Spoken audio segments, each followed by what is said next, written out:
I've never been to a psychiatrist, a psychologist, and it was I was very worried about it. And he put me at rest right away. And he would bring things up that you'd never recognize, never realize that are happening. He'd say, when you go to dinner with your wife, do you sit with your back to the wall? Yeah. Do you know why you do that? And then he'd explain it. He says, when you go to a movie and you have to stand in line, do you always scan your perimeter? Yeah. And my wife would say, oh my God, he doesn't stop looking. Loud noises.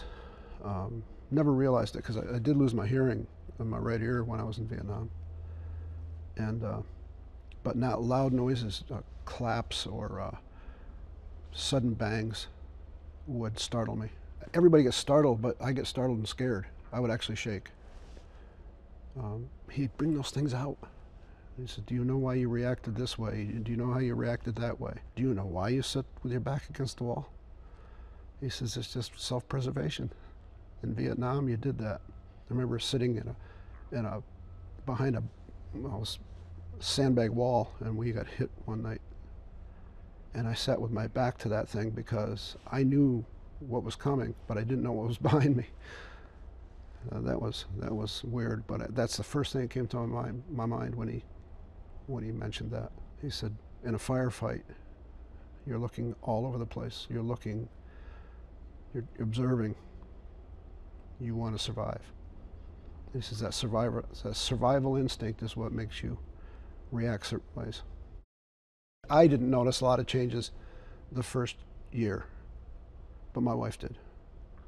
I slept better, but they also medicated me. I mean, they gave me some medication to kind of help with the depression and that PTSD reaction, and that helped a lot too. That helped a lot. I mean, as I said, I wake up to this day depressed, but it goes away. I can deal with it. That's what he helped me do, to deal with it, to recognize it, look at it the way it really is. What is frightening you? What is making you angry? I had 2 visits a week for over 2 years. And every time on the way home, I felt, wow, this is amazing. I didn't know that every single time I discovered something new about myself, about how I was living, how I was trying to cope with it, and that shutting everybody else out wasn't helping anything. I didn't have it nearly as bad as some guys had it. I mean, my God. And I feel guilty about that sometimes. Like, I should have suffered more. Get that survivor syndrome, survivor's guilt. I didn't do enough, didn't work hard enough. Wanted to go back a second to extend because I didn't think I was doing enough. I hear it from these young vets today. They want to go back because they left their buddies there. They want to keep going. But I crash landed in helicopters. We were attacked on LZs, and I came home without a scratch. And my buddies didn't. A lot of guys didn't make it home. And a lot of guys, I always think a lot of these guys made it home all right, but they're still in Vietnam.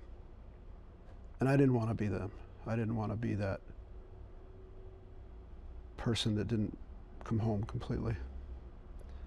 So I think since 9/11, especially since being treated by Dr. Kennedy, that an opportunity to heal a little bit and realize that whatever I did, good or bad, in the end, was part of my life experience.